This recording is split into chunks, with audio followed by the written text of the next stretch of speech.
കേരള രാഷ്ട്രീയത്തിൽ വൻ വിവാദങ്ങൾക്കും തെരുവ് യുദ്ധങ്ങൾക്കും വഴിവെച്ച നവകേരള സദസ്സും അതേ തുടർന്നുണ്ടായ രക്ഷാപ്രവർത്തന പ്രയോഗങ്ങളും ഭരണമാറ്റത്തോടെ പുതിയൊരു അംഗപ്പുറപ്പാടിലേക്ക് നീങ്ങുകയാണ്. മുൻ മുഖ്യമന്ത്രി പിണറായി വിജയന്റെ സുരക്ഷാ സംഘത്തിലുണ്ടായിരുന്ന അന്ന് യൂത്ത് കോൺഗ്രസ് പ്രവർത്തകർക്കെതിരെ ക്രൂരമായ രീതിയിൽ ബലപ്രയോഗം നടത്തിയ 2 സുരക്ഷാ ഉദ്യോഗസ്ഥരെ അദ്ദേഹത്തോടൊപ്പം തന്നെ തുടരാൻ അനുവദിക്കണമെന്ന ആവശ്യവുമായി അണിയറയിൽ കടുത്ത സമ്മർദ്ദ തന്ത്രങ്ങൾ രൂപപ്പെടുന്നതായാണ് വിവരങ്ങൾ. ഈ വിവാദ രക്ഷാപ്രവർത്തനവുമായി ബന്ധപ്പെട്ട് പുതിയ UDF സർക്കാർ പ്രത്യേക അന്വേഷണ സംഘത്തെ പ്രഖ്യാപിച്ച പശ്ചാത്തലത്തിലാണ് നടപടികളിൽ നിന്നും രക്ഷപ്പെടാനും തങ്ങളുടെ സ്വാധീന മേഖലയിൽ തന്നെ തുടരാനും വേണ്ടി ഈ ഉദ്യോഗസ്ഥർ പ്രമുഖ പോലീസ് സംഘടനകൾ വഴി സമ്മർദ്ദ നീക്കങ്ങൾ ശക്തമാക്കിയിരിക്കുന്നത്. ഈ നീക്കങ്ങൾ ഒരു ഭാഗത്ത് സജീവമായി നടക്കുമ്പോൾ തന്നെ മറുഭാഗത്ത് UDF സർക്കാർ ഈ വിഷയത്തിൽ നിയമപരമായി കടുത്ത നടപടികളിലേക്ക് കടക്കുകയാണ്. രമേശ് ചെന്നിത്തലയുടെ ശക്തമായ നിർദ്ദേശപ്രകാരവും പുതിയ മുഖ്യമന്ത്രി VD സതീശന്റെ നേതൃത്വത്തിലുള്ള മന്ത്രിസഭയുടെ പ്രത്യേക തീരുമാനപ്രകാരവും ഈ കേസിന്റെ നിജസ്ഥിതി പുറത്തു കൊണ്ടുവരുന്നതിനായി പോലീസ് സൂപ്രണ്ട് ഷൗക്കത്ത് അലിയും അദ്ദേഹത്തിന്റെ പ്രത്യേക അന്വേഷണ സംഘവും രംഗത്തിറങ്ങിക്കഴിഞ്ഞു. കേവലം രാഷ്ട്രീയമായ ഒരു പകരം വീട്ടലിനപ്പുറം നിയമത്തിന്റെ നഗ്നമായ ലംഘനം നടത്തി ജനാധിപത്യപരമായ പ്രതിഷേധങ്ങൾക്ക് നേരെ സമാനതകളില്ലാത്ത ക്രൂരത അഴിച്ചുവിട്ട പോലീസ് ഗുണ്ടകളെ നിയമത്തിനു മുന്നിൽ കൊണ്ടുവന്ന് പൂട്ടി അകത്തിടുക എന്ന കൃത്യമായ ലക്ഷ്യത്തോടെയാണ് ഈ അന്വേഷണ സംഘം ഇപ്പോൾ ചുവടുവയ്ക്കുന്നത്. നവകേരള യാത്രയ്ക്കിടെ ആലപ്പുഴയിൽ വെച്ച് മുൻ മുഖ്യമന്ത്രി പിണറായി വിജയന്റെ ഗൺമാൻമാരും സുരക്ഷാ ജീവനക്കാരും ചേർന്ന് യൂത്ത് കോൺഗ്രസ് പ്രവർത്തകരെ ക്രൂരമായി മർദ്ദിച്ച സംഭവത്തിൽ മുൻപ് സമർപ്പിക്കപ്പെട്ട 2 വ്യത്യസ്ത അന്വേഷണ റിപ്പോർട്ടുകളും പുതിയ സംഘം വിശദമായി പരിശോധിച്ചു കഴിഞ്ഞു എന്നാണ് അറിയാൻ സാധിക്കുന്നത്. ഇതിന്റെ തുടർച്ചയായി ആലപ്പുഴ ക്രൈംബ്രാഞ്ച് SP ഷൗക്കത്ത് അലിയും സംഘവും ഈ വിഷയത്തിൽ നേരിട്ടുള്ള നടപടികളിലേക്ക് കടക്കുന്നതിന്റെ ഭാഗമായി ഇന്ന് തന്നെ ആലപ്പുഴയിലെത്തും.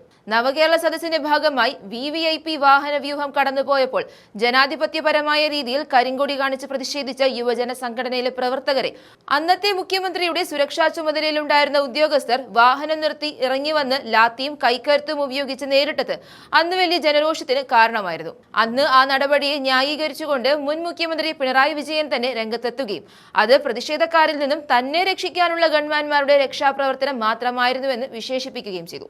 എന്നാൽ ഈ രക്ഷാപ്രവർത്തനവാദം പൊതുസമൂഹത്തിലും കോടതിയിലും വലിയ തോതിൽ ചോദ്യം ചെയ്യപ്പെട്ടു.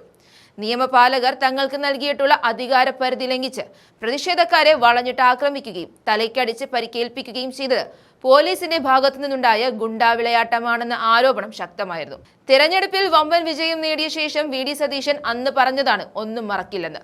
ഞങ്ങളുടെ കുട്ടികളെ തല്ലിയിട്ടുണ്ടെങ്കിൽ, അവരുടെ ചോര ഈ കേരളത്തിൽ വീണിട്ടുണ്ടെങ്കിൽ അതൊന്നും ഞങ്ങൾ മറക്കില്ലെന്ന്. ഇനി ഗൺമാൻമാർക്ക് രക്ഷയില്ല എന്ന് തന്നെയാണ് പറയാനുള്ളത്.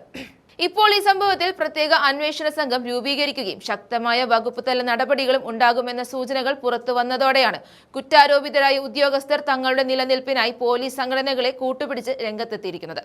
മുൻ മുഖ്യമന്ത്രിയുടെ സുരക്ഷാ വലയത്തിൽ തന്നെ തുടർന്നാൽ തങ്ങൾക്ക് താൽക്കാലികമായി നിയമ നടപടികളിൽ നിന്നും സ്ഥലം മാറ്റങ്ങളിൽ നിന്നും സംരക്ഷണം ലഭിക്കുമെന്നാണ് ഈ ഉദ്യോഗസ്ഥർ കരുതുന്നത്.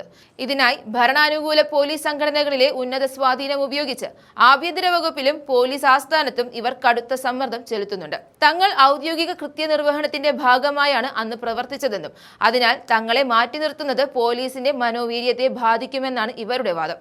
എന്നാൽ ക്രൂരമായ മർദ്ദനത്തിന് ദൃശ്യങ്ങൾ സമൂഹ മാധ്യമങ്ങളിലും കൃത്യമായി പതിഞ്ഞിട്ടുള്ളതിനാൽ ഇവരെ ഇനിയും സംരക്ഷിക്കുന്നത് പോലീസിന്റെ പ്രതിച്ഛായയ്ക്ക് വലിയ കോട്ടമുണ്ടാക്കുമെന്ന വിലയിരുത്തലും ഒരു വിഭാഗം ഉന്നത ഉദ്യോഗസ്ഥർക്കുണ്ട്. നിയമവാഴ്ചയെ വെല്ലുവിളിച്ചുകൊണ്ട് ഗുണ്ടകളെ പോലെ പെരുമാറിയ ഉദ്യോഗസ്ഥരെ നിയമത്തിന് മുന്നിൽ കൊണ്ടുവരണമെന്ന കാര്യത്തിൽ പുതിയ ഭരണകൂടത്തിന് യാതൊരുവിധ വിട്ടുവീഴ്ചയുമില്ല. ഇതിനായി മുൻപ് നടന്ന അന്വേഷണങ്ങളിലെ വീഴ്ചകളും പോലീസ് തയ്യാറാക്കിയ റിപ്പോർട്ടുകളിലെ വൈരുദ്ധ്യങ്ങളും കൃത്യമായി പഠിച്ച ശേഷമാണ് അന്വേഷണവുമായി മുന്നോട്ടു പോകുന്നത്. ഇതിന്റെ ഭാഗമായി നിയോഗിക്കപ്പെട്ട SP ഷൗക്കത്ത് അലിയുടെ നേതൃത്വത്തിലുള്ള സംഘം അതീവ ജാഗ്രതയോടെയാണ് കേസ് കൈകാര്യം ചെയ്യുന്നത്.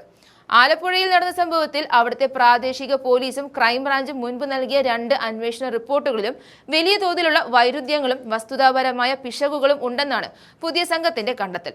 നിയമം കയ്യിലെടുത്ത പോലീസ് ഗുണ്ടകളെ യാതൊരു കാരണവശാലും രക്ഷപ്പെടാൻ അനുവദിക്കില്ലെന്ന ദൃഢനിശ്ചയത്തിലാണ് അന്വേഷണ സംഘം. എന്തായാലും വരും ദിവസങ്ങളിൽ ആലപ്പുഴ കേന്ദ്രീകരിച്ച് നടക്കുന്ന ഈ ക്രൈംബ്രാഞ്ച് അന്വേഷണം കേരള രാഷ്ട്രീയത്തിൽ വലിയ കൊടുങ്കാറ്റുകൾ ഉയർത്തുമെന്ന കാര്യത്തിൽ യാതൊരു സംശയവുമില്ല.